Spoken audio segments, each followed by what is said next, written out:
Channel the chalkboard champion. कैसे हैं आप सब? उम्मीद है आप बहुत अच्छे होंगे। मैं भी बिल्कुल बढ़िया हूँ। मैं आपके लिए लाई हूँ आज बिजनेस स्टडीज़ का क्लास 11th का chapter 2, that is form of business organisation. Form of business organisation इसलिए ये चैप्टर इस सेकंड में इसलिए है क्योंकि फर्स्ट में अपन ने क्या पढ़ा था कि इकोनॉमिक एक्टिविटी क्या होती है, बिजनेस क्या होता है, टाइप्स ऑफ इंडस्ट्रीज कौन सी होती है। अब हम पढ़ेंगे अगर आपको कभी आगे बिजनेस सेटअप करना हो तो फिर आप कौन से तरीके के बिजनेस सेटअप कर सकते हैं। जैसे मान लीजिए आप इंडिविजुअल हैं तो सोल प्रोप्राइटरशिप कर सकते हैं। अगर आपके पास कोई पार्टनर है आपका, तब पार्टनरशिप कर सकते हैं। अगर आपको लार्ज स्केल बिजनेस करना है तो आप कंपनी खोल सकते हैं। तो ये आपके फॉर्म्स ऑफ बिजनेस ऑर्गेनाइजेशन है जिसके बारे में आप डिटेल में इस चैप्टर में पढ़ेंगे। तो चलिए शुरू करते हैं। तो देखिए, ये एक फॉर्म्स ऑफ बिजनेस ऑर्गेनाइजेशन में थोड़ा सा मैं इंट्रो दे देती हूँ कि अपन पढ़ेंगे इसमें क्या होता है कि बिजनेस एंटरप्राइज क्या होती है, मतलब, और फिर उसके बाद सोल प्रोप्राइटरशिप क्या है, एचयूएफ क्या है, कंपनी क्या है, हम कैसे कैसे किस तरीके से कौन से बिजनेस स्टार्ट कर सकते हैं और कैसे स्टार्ट कर सकते हैं। मतलब कि अगर आपके पास कैपिटल बहुत कम है तो आप सोल प्रोप्राइटरशिप स्टार्ट कर सकते हैं। फिर आपके पास ज़्यादा कैपिटल आ गया, आपके पास और रिसोर्सेज आ गए तो आप पार्टनरशिप स्टार्ट कीजिए। फिर आपको लार्ज स्केल करना है बिजनेस को तो फिर आप कंपनी खोलिए। फिर भी कंपनी में भी आपको पब्लिक खोलनी की, प्राइवेट खोलनी, वो भी अलग अलग तरीके की कंपनीज हैं। तो चलिए स्टार्ट करते हैं। सबसे पहले पढ़ेंगे कि बिजनेस एंटरप्राइज क्या होती है। बिजनेस एंटरप्राइज मतलब होती है ऐसी ऑर्गेनाइजेशन, कोई भी ऑर्गेनाइजेशन जो बिजनेस में इन्वॉल्व है, जो भी कोई भी ऐसी एंटरप्राइज है, कोई भी ऐसी ऑर्गेनाइजेशन जो कुछ भी बिजनेस करती हो, वो बिजनेस एंटरप्राइज कहलाती है। भले वो छोटा बिजनेस करती हो, भले वो बड़ा बिजनेस करती हो, उससे कोई फर्क नहीं पड़ता, पर वो बिजनेस कर रही है, बस यही मेन मोटिव है, तो वो क्या हो गई, बिजनेस एंटरप्राइज। लेकिन वो चैरिटेबल एक्टिविटी नहीं करनी चाहिए। मतलब कोई एनजीओ हो जो पुअर चिल्ड्रन या सम चिल्ड्रन की हेल्प कर रहा हो, तो वो बिजनेस एंटरप्राइज नहीं होगी। बिजनेस एंटरप्राइज मतलब कमर्शियल एक्टिविटी कर रही हो। ठीक है। अब 3 तरह की बिजनेस एंटरप्राइज होती है, एक तो प्राइवेट सेक्टर एंटरप्राइज, एक पब्लिक सेक्टर एंटरप्राइज और एक joint sector enterprise. Private sector enterprise मतलब होती है जो प्राइवेट इंडिविजुअल्स ओन करते हैं। जैसे रिलायंस इंडस्ट्रीज है, टाटा कंपनी है, ये सब जो कंपनी है जो प्राइवेट इंडिविजुअल्स ओन करते हैं, वो हो प्राइवेट एंटरप्राइज हो गई। उसको ओन भी करते हैं, कंट्रोल भी करते हैं और मैनेज भी करते हैं। ठीक है। और पब्लिक सेक्टर एंटरप्राइज कौन सी होती है? पब्लिक सेक्टर एंटरप्राइज वो कंपनी से वो बिजनेस एंटरप्राइज होती है जो पूरा ओन और कंट्रोल सिर्फ गवर्नमेंट करती है, पूरा गवर्नमेंट के कंट्रोल के अंदर होता है। जैसे एलआईसी और ये गेल। गेल मतलब वो आयरन स्टील इंडस्ट्री जो है अपनी, वो अपनी जो रेलवेज है, वो सब किस में है? गवर्नमेंट कंट्रोल्ड है, तो वो पब्लिक सेक्टर एंटरप्राइज हो गई। और एक जॉइंट सेक्टर होती है जिसमें प्राइवेट और पब्लिक दोनों का काम होता है, तो वो हो गई अपनी जॉइंट सेक्टर एंटरप्राइज, जिसमें ओनरशिप प्राइवेट और पब्लिक, गवर्नमेंट और प्राइवेट ओनरशिप दोनों होती है, और कुछ मैनेजमेंट गवर्नमेंट करते हैं, कुछ मैनेजमेंट प्राइवेट इंडिविजुअल करता है। जैसे कुछ एग्जांपल्स है कोचिन रिफाइनरीज और मारुति उद्योग। ठीक है। तो आप भले स्क्रीनशॉट ले लीजिए, इसका ये नोट्स है, भले आप नोट कर लीजिए, स्क्रीनशॉट ले लीजिए। तो चलिए नेक्स्ट स्लाइड पे। अब हम पढ़ेंगे सोल प्रोप्राइटरशिप के बारे में। सोल प्रोप्राइटरशिप कौन सा होता है? एक कोई भी आदमी अगर अपना खुद का इंडिविजुअल अपना खुद का बिजनेस स्टार्ट करे छोटे से, जिसमें खुद ही हो ओनर, खुद ही मैनेज करे, खुद ही सब कुछ करे, तो वो हो गया अपना सोल प्रोप्राइटरशिप। सोल प्रोप्राइटरशिप मतलब सब मैनेजमेंट उसके हाथ में है, प्रॉफिट भी उसके हाथ में होगा, लॉस होगा तो उसको होगा, अगर कभी इंसॉल्वेंट हो गया तो उसको अपने पर्सनल एसेट बेच के भी अपना काम चलाना पड़ेगा। तो ये हो गया सोल प्रोप्राइटरशिप। तो sole proprietor is the supreme जज of all matters pertaining to his business. वो खुद ही है, जो उसको करना है, जैसा वो करेगा वैसा उसके बिजनेस की हालत होगी। अगर वो अच्छा करेगा तो उसका बिजनेस अच्छा चल जाएगा, अगर वो इंसॉल्वेंट हो गया या अपने डेट्स चुका नहीं पाया तो वो उसका बिजनेस बंद हो जाएगा, तो वो ही भुगतेगा। ठीक है।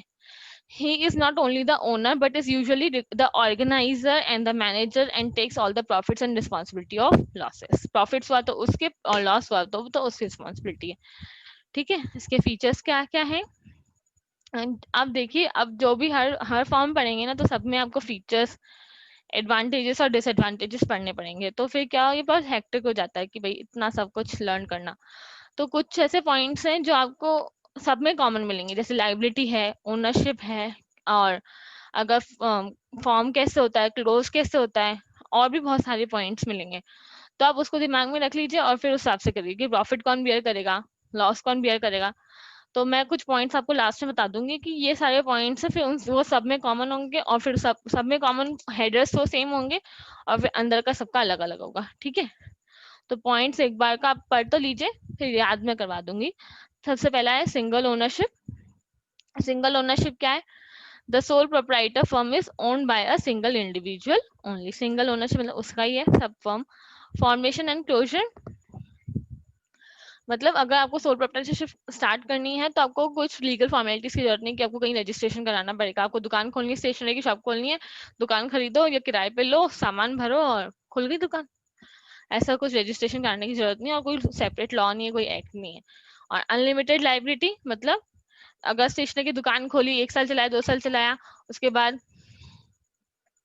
आपने क्या किया कि मतलब ज्यादा उधार पे ले लिए पैसे और फिर चुका नहीं पाए, तो क्या होगा, सारे लॉसेस जो होंगे या सारी उधारी होगी आपको ही चुकता करनी पड़ेगी। और अगर आप अपनी दुकान के सामान से या दुकान की कैपिटल से नहीं चुका पाए तो आप अपने घर के सामान, पर्सनल एसेट्स भी बेच के चुकाना पड़ेगा। अनलिमिटेड लाइबिलिटी होती है। लाइबिलिटी मतलब तो सब पता ही होगा आपको, लाइबिलिटी मतलब जो हमको देना है। ठीक है, तो इसमें सिंगल सोल प्रोप्राइटरशिप में अनलिमिटेड होती है, मतलब जितना आपने उधार लिया उतना तो आपको चुकाना ही पड़ेगा। Individual risk bearing and profit recipient मतलब जो सोल प्रोप्राइटर होता है उसी को रिस्क बेयर करना पड़ता है, जितना भी हो। अगर कहीं भी वो इन्वेस्ट करेगा तो उसकी रिस्क है, और अगर प्रॉफिट मिल गया उसको उस जगह से तो प्रॉफिट भी सारा उसका, उसको किसके साथ शेयर करने की जरूरत नहीं है। तो ये और वन मैन कंट्रोल मतलब एक ही आदमी के हाथ में, ओनरशिप भी उसी के हाथ में होती है और मैनेजमेंट भी उसी के हाथ में होता है। मतलब जो वो सामान लाएगा वही बेचेगा, उसको ही दुकान खोलनी है, बंद करनी है, काम करना है, मैनेज करना है, सामान लाना है, तो सब वही one man control. No separate legal entity मतलब अगर मान लीजिए स्टेशनरी की दुकान है, उसमें उसने किसी के साथ तो फ्रॉड कर लिया। ठीक है, एक एक बंदा है मोहन, उसकी स्टेशनरी की दुकान है, जिसके उसने खोल रखी स्टेशनरी दुकान और फिर वहां पे उसने किसी का फ्रॉड कर लिया, मतलब उसको पैसे नहीं दिए। तो जो कोर्ट है वो मोहन की दुकान के नाम पे केस नहीं करेगी, वो मोहन के नाम पे ही केस करेगी। मतलब कि मोहन तुम्हारी दुकान है, तुमने इससे फ्रॉड किया। ऐसे नहीं उसकी दुकान का नाम वाले हरिओम ट्रेडर्स है, कुछ भी है, तो ऐसे नहीं बोलेगी कि हरिओम ट्रेडर्स है, उसे मोहन ओनर है तो उसे कोई फर्क नहीं पड़ता, मोहन के ऊपर ही केस करेगी, दोनों सेम ही है। लेकिन जैसे कंपनी के केस में ऐसा नहीं होता है, जो कंपनी के डायरेक्टर्स होते हैं वो अलग होते हैं कंपनी के। अगर कोई केस होता है तो कंपनी के नाम पर होता है, उनके डायरेक्टर्स के नाम पर नहीं होता। लेकिन इसमें मोहन के नाम पे होगा, इंडिविजुअल प्रोप्राइटर के नाम पे होगा। No separate legal entity. ठीक है, लैक ऑफ बिजनेस कंटिन्यूटी अगर इस केस में अगर मोहन मर गया या उसका एक्सीडेंट हो गया, डेथ हो गई उसकी, तो बिजनेस बंद, हरिओम ट्रेडर्स बंद, क्योंकि ओनरशिप खत्म हो गई, क्योंकि प्रोप्राइटर मर गया। ठीक है, तो अगर कुछ भी हो जाता है उस इंडिविजुअल को, बीमार पड़ जाता है या फिर मान लो एक्सीडेंट में उसका कुछ हाथ पैर में प्रॉब्लम हो जाती है, तो फिर वो काम नहीं कर सकता, तो फिर उसके बिजनेस में इफेक्ट पड़ जाएगा, वो बिजनेस बंद भी हो सकता है। तो उसके ऊपर ही पूरा बिजनेस डिपेंड है। और स्मॉल साइज मतलब कि जो मोस्टली सोल प्रोप्राइटरशिप होते हैं वो स्मॉल साइज के होते हैं, क्योंकि उनके पास इतना कैपिटल होता नहीं। एक इंडिविजुअल के पास कितना कैपिटल होगा, ज्यादा से ज्यादा 10 लाख, 50 लाख, 20 लाख, 60 लाख, इससे ज्यादा तो एक इंडिविजुअल पास होगा नहीं। तो वो साइज जो होती है स्मॉल होती है उस इंडस्ट्री की या उस कंपनी की या उस दुकान की। ठीक है, तो ये कुछ है। सबसे पहला है ये one, no sharing of profit and loss, खुद किसी को शेयर करना नहीं पड़ता। One man capital, unlimited liability, कोई लीगल फॉर्मेलिटीज नहीं है, और वन मैन कंट्रोल। तो ये फीचर्स हैं इसके। आया सबको समझ में? सबसे पहला क्या है, सिंगल ओनरशिप। ओनरशिप है इसकी सिंगल है, मतलब बताया था मैंने आपको, ओनरशिप सिंगल है मतलब क्या, ओनरशिप सिंगल है मतलब कि जो भी ओनर है वो एक लौता बंदा ही है। Profit performation and closure, unlimited liability, और individual risk bearing and profit recipient, और one man control, no separate legal entity, lack of business continuity और स्मॉल साइज। ठीक है, तो ये 8 फीचर्स है, इसमें से कोई भी 6 याद कर लीजिए। No legal entity, one man control, separate ownership, formation closures, lack of business continuity, individual risk bearing, profit recipient. ये बहुत इजी है, आप एक बार पढ़ेंगे ना ध्यान से आपको हो जाएगा। अब पढ़ते हैं हम इसके एडवांटेजेस। एडवांटेजेस से आप क्या समझते हैं? कि अगर आप सोल प्रोप्राइटरशिप खोलेंगे तो उसके क्या फायदे होंगे आपको। तो चलिए स्टार्ट करते हैं। सबसे पहला, मान लीजिए आप सोल प्रोप्राइटर है, हाँ आप जो बैठे ना यहाँ मेरे सामने वीडियो देख रहे हैं, वो बताइए आप सोल प्रोप्राइटर है तो आपके दिमाग में क्या आता है कि आप क्या एडवांटेज होगा उसका, बताइए क्या एडवांटेज होगा इसका। सबसे पहला एडवांटेज है कि क्विक डिसीजन। अगर आपको कोई डिसीजन लेना हो कि मतलब मान लीजिए कि आपके पास कोई आता है कि हाँ भाई साहब इस सामान में इन्वेस्ट कीजिए, इस यहाँ सामान रखिए अपनी दुकान पे, तो आपको बहुत फायदा होगा और आप है ना आपका पैसा दुगना हो जाएगा या 75% प्रॉफिट होगा आपको। तो आपको अगर सोल प्रोप्राइटर है तो आपको किसी से पूछने की जरूरत नहीं, हेलो मैं इन्वेस्ट करूं कि नहीं करूं या क्या। आपके पास अपना दिमाग है, आपको इन्वेस्ट करना है, आपको दिख रहा है प्रॉफिट है, तब इन्वेस्ट कर सकते हैं। आपको किसी की परमिशन की कोई जरूरत नहीं है, ठीक है। फिर है कॉन्फिडेंशियलिटी। कॉन्फिडेंशियलिटी मतलब अपने बिजनेस के सीक्रेट्स आपको किसी को रिवील करने की जरूरत नहीं है। सबसे पहले कि जैसे रिलायंस इंडस्ट्री है, क्योंकि वो भी प्राइवेट कंपनी है तो पर है ना उसको अपने अकाउंट पब्लिश करने की जरूरत है, क्योंकि इतनी बड़ी कंपनी को कैसे काम करती है, क्या काम करती है, कहाँ इन्वेस्ट कर रखा है, कौन डायरेक्टर्स हैं इसके, सब उसको रिवील करना पड़ता है अपने एनुअल रिपोर्ट में। पर सोल प्रोप्राइटरशिप है, एक ही बंदा है, एक ही दुकान है, क्यों उसको रिवील करना, कहाँ से माल लेके आया, क्या करता है, कितना कमाता है, सबको बताने की जरूरत तो नहीं है। आपके जो कॉलोनी के बाहर, अपनी सोसाइटी के बाहर जो भी ऐसे किराने के स्टोर्स हैं, स्टेशनरी की शॉप्स हैं, वो तो बताते नहीं आपको मैं कितना कमाता हूँ, या कभी कोई उससे पूछता तो नहीं है ना कोई कितना आप कितना कमाते हैं। तो ये क्या होती है उसकी कॉन्फिडेंशियलिटी। फिर होता है डायरेक्ट इंसेंटिव, वो जितना मेहनत करेगा उतना उसको पैसा मिलेगा। मतलब मान लीजिए कि एक शॉप है, स्टेशनरी की शॉप, ठीक है, वो स्कूल के पास में, अगर सुबह वो स्कूल के टाइम क्या होता है आपका, स्कूल का टाइमिंग से आता है 7:30 to 2 या 8 to 2:30 जो भी टाइम होता है।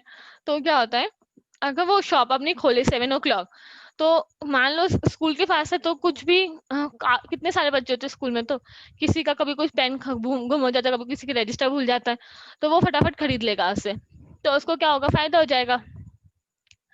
भले वो सुबह जल्दी खोले रात को जल्दी बंद कर ले, तो स्कूल से उसकी बहुत कमाई हो जाएगी। तो इसलिए अगर तो लेकिन अगर वो सोल प्रोप्राइटर बोले कि नहीं मैं क्यों खोलूं, मेरे को क्या मिल रहा है, मैं क्यों उठूं सुबह सुबह इतना जल्दी, तो ये क्या डायरेक्ट इंसेंटिव होता है सोल प्रोप्राइटरशिप। अगर पार्टनरशिप होता तो क्या बोलता वो दूसरा वाला पार्टनर ना वो खोल देगा, मैं क्यों खोलूं, मेरी जिम्मेदारी है क्या सारी, है ना। तो अगर सोल प्रोप्राइटरशिप है, बोलेगा मेरी दुकान है, मुझे ही कमाना है, अपना घर चलाना है, पैसा कमाना है, तो वो सुबह 7 बजे का 6 बजे भी दुकान खोल लेगा अपने पैसा कमाने के लिए, ग्राहक लाने के लिए, ठीक है। तो डायरेक्ट इंसेंटिव होता है जितना आप मेहनत करेंगे उतना आपको पैसा मिलेगा, कम मेहनत करेंगे कम पैसा, ज्यादा मेहनत करेंगे ज्यादा पैसा, ठीक है।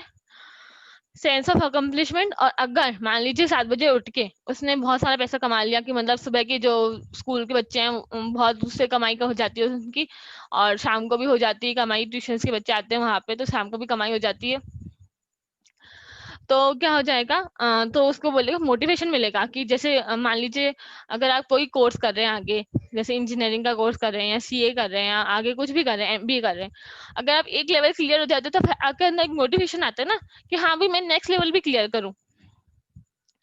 वैसे ही अगर उसका प्रॉफिट्स मिल गए, उसको प्रॉफिट कमाना स्टार्ट हो गई, उसकी दुकान चल गई, तो उसके अंदर मोटिवेशन आएगा हाँ मैं और पैसा कमाऊं और माल लाऊं और लोगों को सर्व करूं।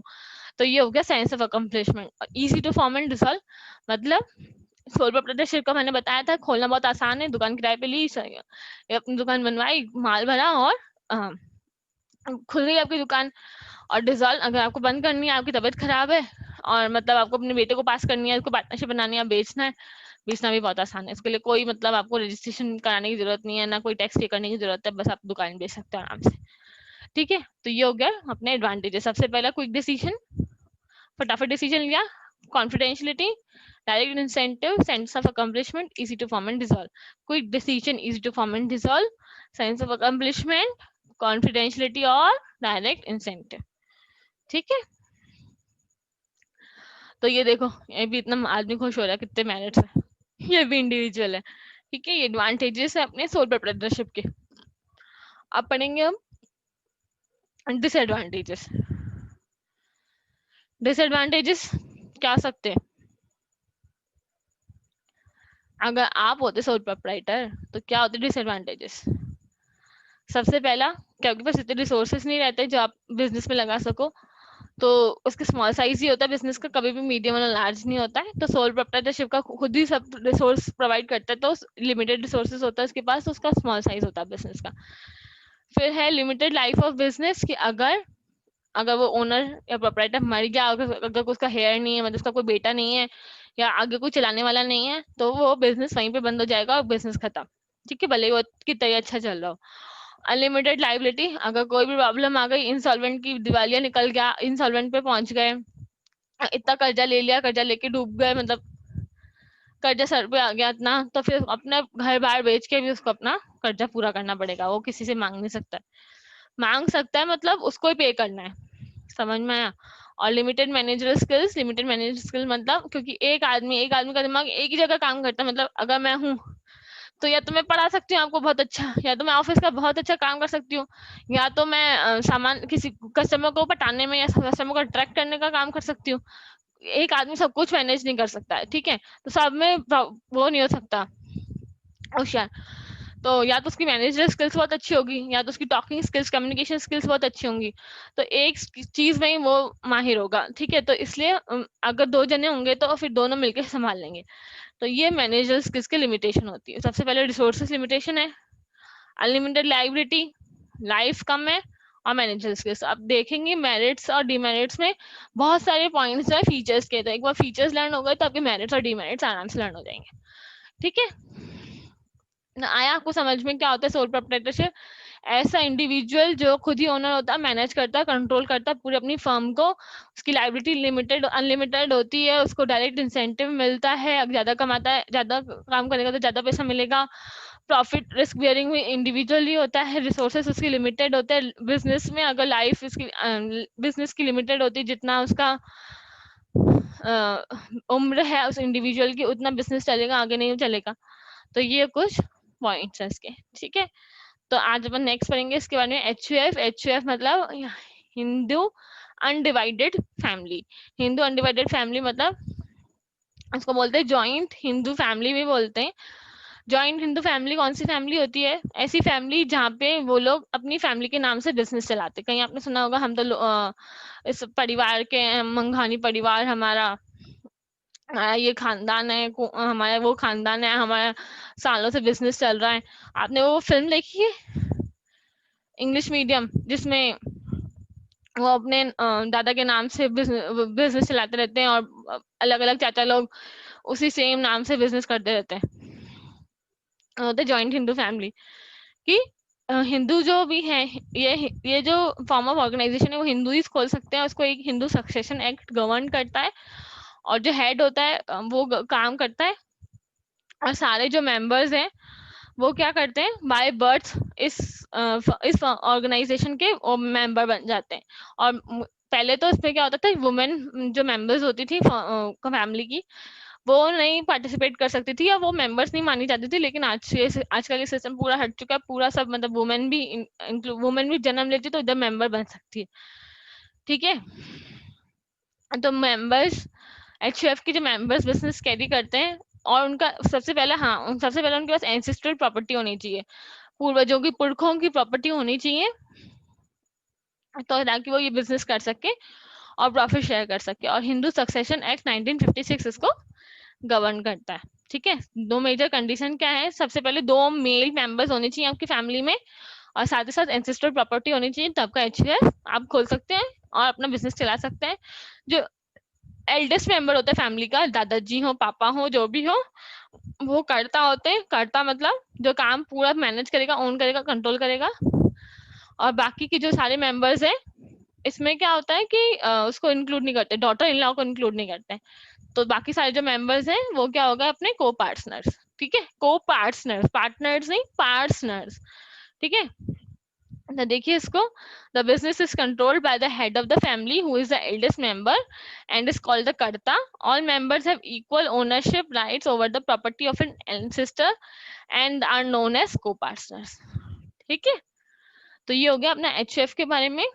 तो देखिए जैसे इस फोटो में ये जो दादाजी हैं ये होंगे कर्ता, और ये सारे जो मेंबर्स हैं 1 2 3, ये बच्चे भी 4 और 5, ये 5 और मेंबर्स को पार्टनर्स कहलाएंगे। और जो डॉटर इन लॉ है ये सारी जो है इनको नहीं माना जाएगा, ठीक है। फिर फीचर्स क्या है इसके, इसमें एडवांटेजेस डिसएडवांटेजेस नहीं है, खुश हो जाओ। फीचर्स क्या है इसके, सबसे पहला फॉर्मेशन, कम से कम 2 मेंबर्स होने चाहिए फैमिली में, और उनके पास एंसेस्ट्रल प्रॉपर्टी होनी चाहिए, और उनको मेंबरशिप कैसे मिल जाती है, बाय बर्थ मिल जाती है मेंबरशिप, ठीक है। और हिंदू सक्सेशन एक्ट में गवर्न होता है, कोई भी प्रॉब्लम हो जाती है तो हिंदू सक्सेशन एक्ट को रेफर करते हैं। लाइबिलिटीज, जो मेंबर्स की जो लाइबिलिटी है, प्रॉपर्टी में जितना उनका हिस्सा है उतना लिमिटेड है, मतलब मान लीजिए 1 करोड़ की प्रॉपर्टी और 5 भाई हैं, तो जो उसका शेयर होगा उतना इसकी लाइबिलिटी होगी, मतलब मान लो डेट्स आपको पे करने रहेगा तो अपनी प्रॉपर्टी में से दे देगा। लेकिन जो कर्ता की लाइबिलिटी है वो लिमिटेड है, क्योंकि अनलिमिटेड है, क्योंकि वो ही पूरा मैनेज ओन करता है, कंट्रोल करता है, तो इससे इसकी लाइबिलिटी अनलिमिटेड है। अगर कोई प्रॉब्लम हो गई तो उसको एंसेस्ट्रल प्रॉपर्टी तो बेचनी पड़ेगी, साथ ही साथ अगर अपने पर्सनल एसेट्स है उसको भी बेचना पड़ेगा, ठीक है। Control, the control of the family business lies with the कर्ता, ही टेक्स ऑल द डिसीजन, तो सारे डिसीजन वही लेता है, और सारे डिसीजन सबके ऊपर बाइंडिंग होते हैं, जो उसने फाइनल कर दिया वही फाइनल है, ठीक है। जैसे घर के दादू है वो फाइनल करते हैं तो सबको उनकी बात माननी पड़ती है ना, वैसे ही। कंटिन्यूटी, अगर करता सॉरी अगर करता है ना मर भी जाता है, अगर उसकी डेथ भी हो जाती है, तो जो नेक्स्ट एल्डेस्ट मेंबर है वो कर्ता की जगह ले लेगा और फिर बिजनेस कंटिन्यू रहेगा। ऐसा नहीं कि कर्ता मर गया तो अच्छा खत्म, ऐसा नहीं है। जैसे उसमें सोल प्रोप्राइटर मर गया तो बिजनेस खत्म ना, ऐसा इसमें नहीं है। और माइनर मेंबर्स ही पार्ट ले सकते हैं इसमें, क्योंकि मेंबरशिप बर्थ से आती है, तो जो भी माइनर मेंबर्स होंगे, छोटे छोटे बच्चे, वो भी मेंबर्स ही कहलाएंगे, पर पार्टिसिपेट तब करेंगे जब वो बड़े हो जाएंगे तब, ठीक है। तो ये इसके कुछ फीचर्स हैं। सबसे पहले फॉर्मेशन देखो, इसमें भी सेम है, लाइबिलिटी उसमें भी सेम होती है, कंट्रोल देखो उसमें भी सेम है, कंटिन्यूटी भी सेम है, और माइनर मेंबर्स इसमें कुछ अलग है, ठीक है। तो ये जो 4 पॉइंट है देखिए, इस दोनों में टॉपिक सेम है, आपको सब में अलग लिखना है। तो ऐसे जो आगे बढ़ेंगे उसमें भी काफी जो सेम ही होगा, बस अंदर का अलग लिखना पड़ेगा, ठीक है। तो ये 4 पॉइंट लर्न कर लीजिए, 5 point, formation, liability, control, continuity और माइनर मेंबर। तो ठीक है, आज के लिए बस इतना ही। थैंक यू मुझे इतना पूरा वीडियो देखने के लिए, इतना सुनने के लिए, और बाय बाय, शुक्रिया। लाइक करें, शेयर करें, सब्सक्राइब करें चैनल को। Okay, thank you.